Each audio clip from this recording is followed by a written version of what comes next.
sejahtera. Kembali lagi bersama saya Sugiyarto Kasirin dalam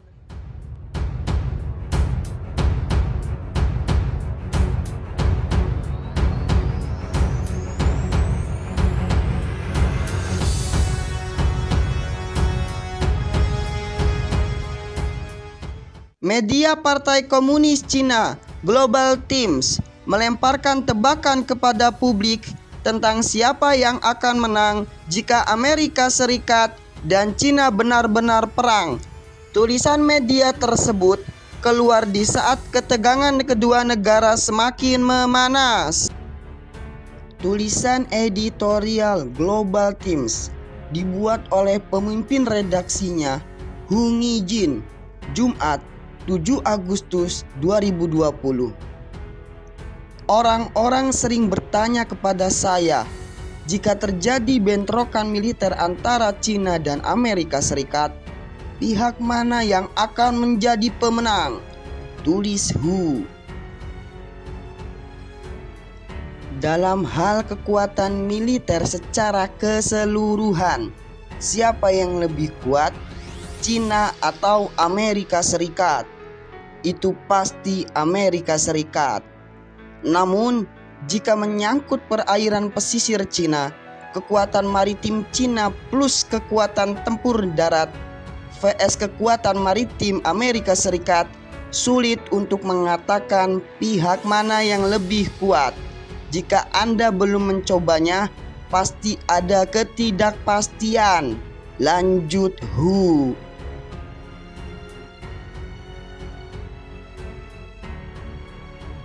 Menurutnya, Beijing akan perang jika sudah menyangkut kepentingan inti Cina seperti Taiwan.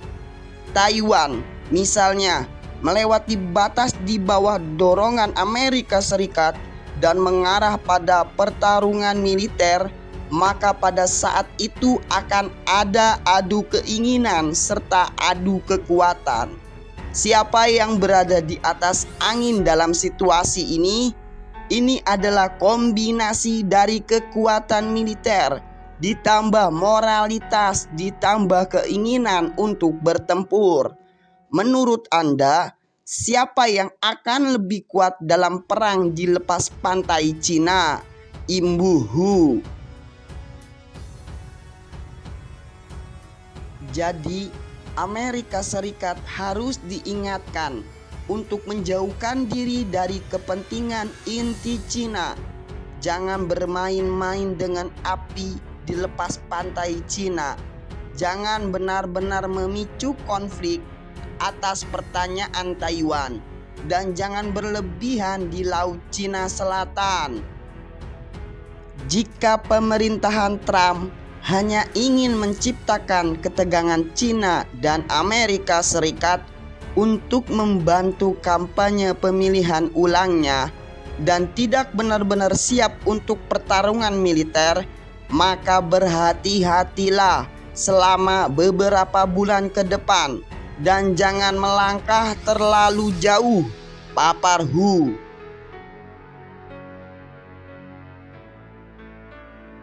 Menurutnya, Cina jelas tidak menginginkan perang. Saran saya adalah bahwa dalam situasi apapun, militer Cina tidak boleh melepaskan tembakan pertama. Tapi saya yakin Cina akan bersiap dengan baik untuk melepaskan tembakan kedua sebagai respon terhadap tembakan pertama. Pada kepentingan inti, Cina tidak akan mundur, tulis dia.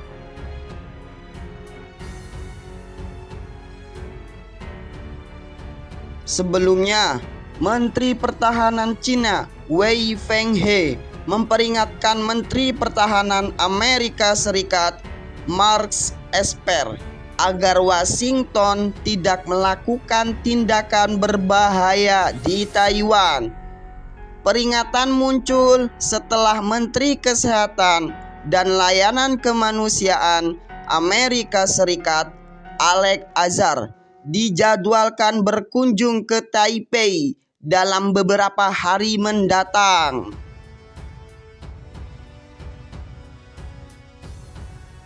Wei mendesak Washington untuk menghindar dari meletusnya ketegangan bilateral.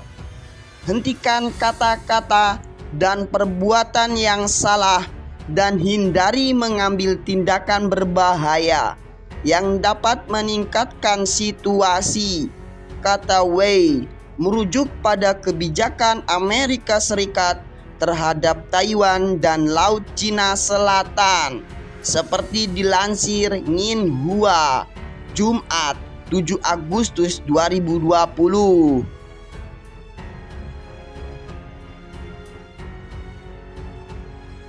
Esper mengatakan kepada Wei bahwa Cina sedang melakukan kegiatan destabilisasi yang menurut Pentagon tidak menunjukkan tanda-tanda mundur ketika Amerika Serikat menolak klaim kedaulatan Cina di kedua wilayah tersebut.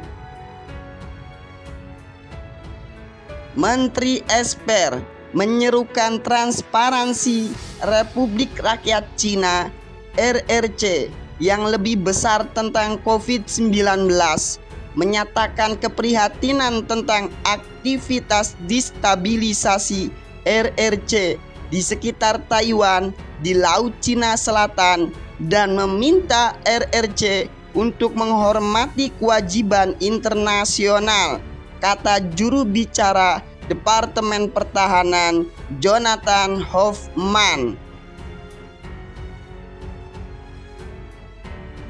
Kontak telepon kedua Menteri Pertahanan itu dilaporkan berlangsung sekitar 90 menit.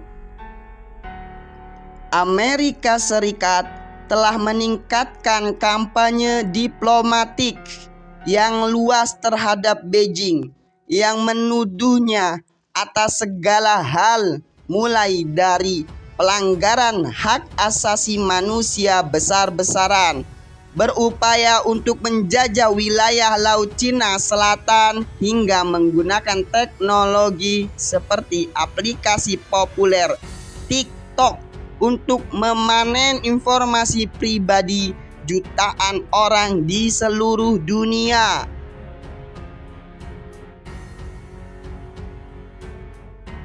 Pada hari Rabu, Beijing meluapkan kemarahannya setelah Washington mengatakan akan mengirim Menteri Kesehatan Alex Azar ke Taiwan, di mana dia akan bertemu dengan Presiden Tsai Ing-wen dan pejabat lainnya.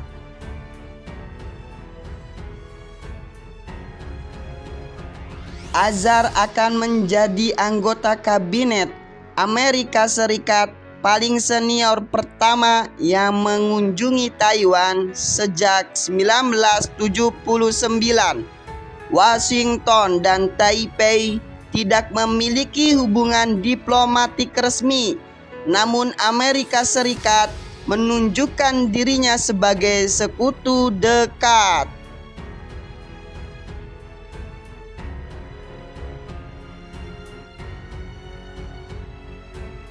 Juru bicara Kementerian Luar Negeri Cina, Wang Wenbin, menyerukan agar kunjungan Alex Azar ke Taiwan dibatalkan.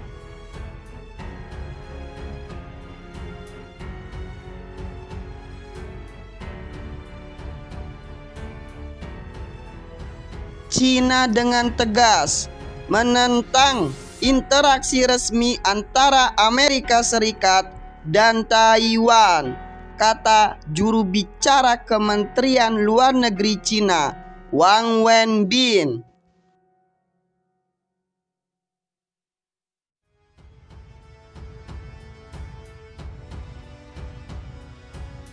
Kami mendesak Amerika Serikat untuk mematuhi prinsip satu Cina agar menghindari tindakan yang secara serius membahayakan hubungan Cina dan Amerika Serikat, serta perdamaian dan stabilitas di Selat Taiwan.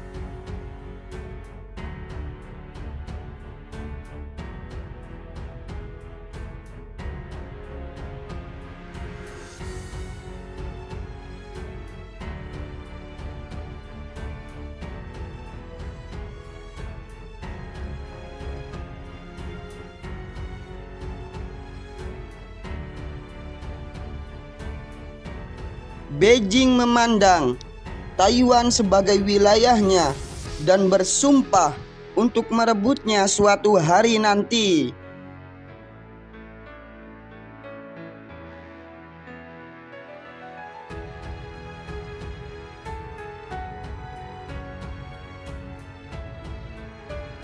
Amerika Serikat harus diingatkan untuk menjauhkan diri dari kepentingan inti Cina. Jangan bermain-main dengan api di lepas pantai Cina. Jangan benar-benar memicu konflik atas pertanyaan Taiwan. Dan jangan berlebihan di Laut Cina Selatan.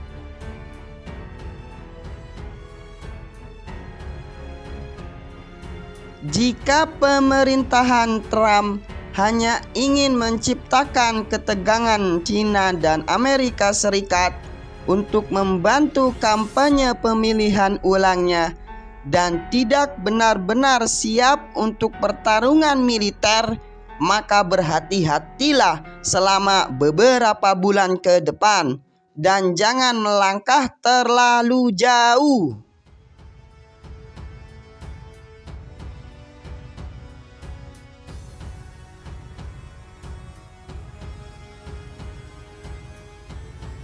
Hentikan kata-kata provokasi dan perbuatan yang salah dan hindari mengambil tindakan berbahaya yang dapat meningkatkan situasi buruk antara Cina dan Amerika Serikat.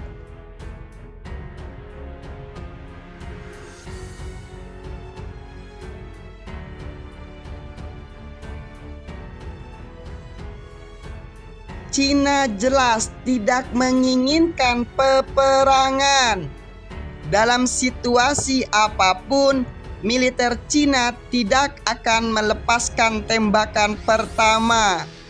Namun, jika diminta, Cina akan bersiap dengan baik untuk melepaskan tembakan kedua sebagai respons terhadap tembakan pertama. Pada kepentingan inti, Cina tidak akan mundur.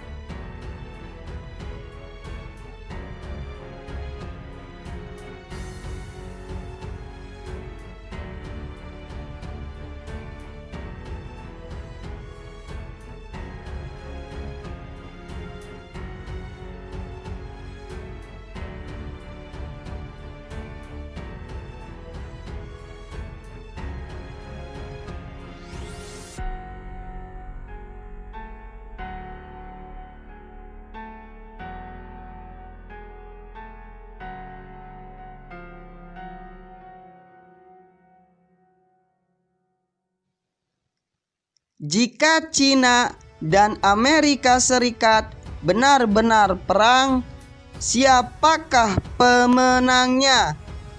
Jawab pertanyaan di dalam komentar.